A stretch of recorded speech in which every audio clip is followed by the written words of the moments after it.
Fighter jets बिना रुके इतनी लंबी दूरी कैसे तय करते हैं, हवा में ही ईंधन भरने की तकनीक यानी एयर टू एयर रिफ्यूलिंग कैसे काम करती है और भारतीय वायुसेना इसे कैसे उपयोग करती है।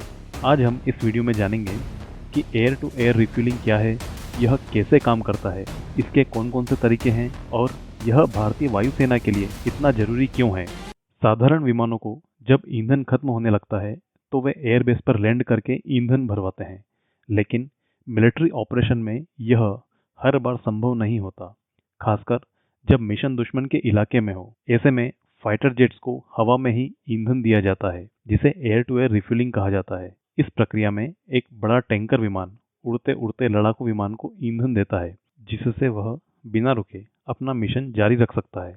यह टेक्नोलॉजी किसी भी देश की एयरफोर्स को एक रणनीतिक बढ़त देती है और भारत ने भी इसे बखूबी अपनाया है। दुनिया में एयर टू एयर रिफ्यूलिंग के दो मुख्य तरीके हैं, प्रोब एंड ड्रॉप सिस्टम और बूम रिफ्यूलिंग सिस्टम। पहले हम प्रोब एंड ड्रॉप सिस्टम को समझते हैं।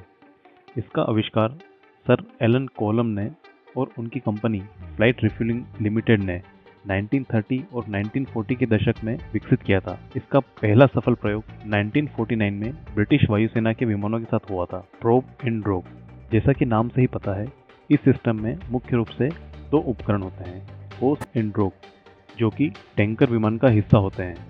जब रिफ्यूलिंग करना होती है उस टाइम पे होस एंड ड्रॉप टैंकर विमान से बाहर आते हैं और इसे फाइटर जेट के प्रोब से कनेक्ट कर दिया जाता है और ये कनेक्ट होने के बाद ईंधन ट्रांसफ़र का कार्य चालू कर दिया जाता है।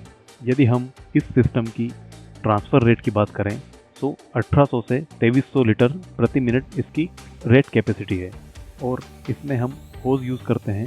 इसके लिए ये लड़ाकू विमान और परिवहन विमानों के लिए उपयुक्त है।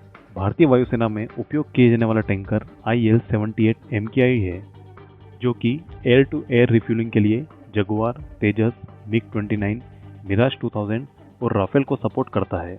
सबसे बड़ा एडवांटेज यह है कि ये एक साथ कई फाइटर जेट्स को एक साथ रिफ्यूल कर सकता है, परंतु इसके अलावा इसकी कुछ लिमिटेशंस भी है।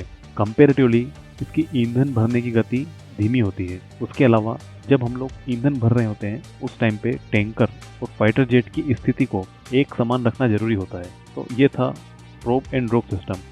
अब हम लोग बूम रिफ्यूलिंग सिस्टम को समझते हैं। बूम रिफ्यूलिंग सिस्टम का आविष्कार अमेरिकी वायुसेना और बोइंग कंपनी ने मिलकर किया था। इस तकनीक को बोइंग के इंजीनियरों ने 1940 तक विकसित कर लिया था। इसका पहला सफल प्रयोग 1 अक्टूबर 1948 को अमेरिकी वायुसेना के KB-29M टैंकर विमान ने B-50 बॉम्बर को सफलतापूर्वक हवा में रिफ्यूल किया था। इसका मुख्य उद्देश्य बॉम्बर्स और हेवी लड़ाकू विमानों को रिफ्यूल करना था, ताकि उनकी ऑपरेशनल रेंज बढ़ाई जा सके। इस सिस्टम में यदि हम लोग उपकरण की बात करें तो जैसा कि नाम से है, इसमें केवल एक ही उपकरण होता है, टेलीस्कोपिक बूम, जो कि टैंकर विमान से जुड़ा होता है। जब भी हमें रिफ्यूलिंग करना होता है, यह टैंकर विमान से बाहर निकलता है और इसे फाइटर जेट के इनलेट से कनेक्ट कर दिया जाता है। इसकी ईंधन ट्रांसफ़र रेट 3500 से 5000 लीटर प्रति मिनट तक होती है। इसकी यूज़ केस की बात करें तो दुनिया में कुछ ही विमान इसके लिए एप्लीकेबल हैं। वर्तमान समय में भारतीय वायुसेना इस सिस्टम का उपयोग नहीं करती है। इस सिस्टम का सबसे बड़ा एडवांटेज है ईंधन ट्रांसफ़र रेट। इसकी ईंधन ट्रांसफ़र रेट कंपैरेटिवली बहुत ज़्यादा होती है, जो कि एक मास्टर स्ट्रोक है, परंतु इसके भी कुछ लिमिटेशंस हैं। यह सिस्टम कंपैरेटिवली ज़्यादा कॉम्प्लेक्स है। अब सवाल यह उठता है कि भारतीय वायुसेना के लिए एयर टू एयर रिफ्यूलिंग इतनी ज़रूरी क्यों है। पॉइंट नंबर 1, लंबी दूरी के मिशन संभव बनाता है।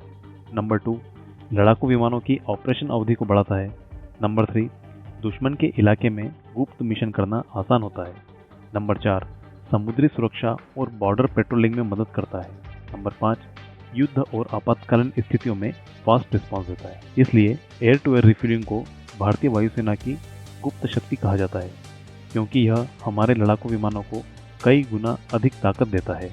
हम सभी जानते हैं 2019 का बालाकोट एयर स्ट्राइक भारतीय वायुसेना का एक ऐतिहासिक मिशन था। इस मिशन के लिए मिराज 2000 फाइटर जेट्स का चयन किया गया था, परंतु इनकी सबसे बड़ी चुनौती यह थी कि इतनी लंबी दूरी तक जाना और हमला करके वापस लौटना। इस मिशन में IL-78 MK टैंकर विमानों ने मिराज 2000 को हवा में रिफ्यूल किया था, जिससे वे बिना रुके लक्ष्य तक पहुंच सके और सुरक्षित लौट सके। इस रिफ्यूलिंग के कारण भारतीय वायुसेना के जेट्स अपनी फुल ऑपरेशन क्षमता के साथ दुश्मन पर हमला कर पाए। तो दोस्तों, आज आपने जाना कि एयर टू एयर रिफ्यूलिंग कैसे काम करता है, इसके प्रकार कौन कौन से हैं और यह भारतीय वायुसेना के लिए कितना महत्वपूर्ण है। अगर आपको यह वीडियो पसंद आए तो इसे लाइक, शेयर और सब्सक्राइब जरूर करें। जय हिंद।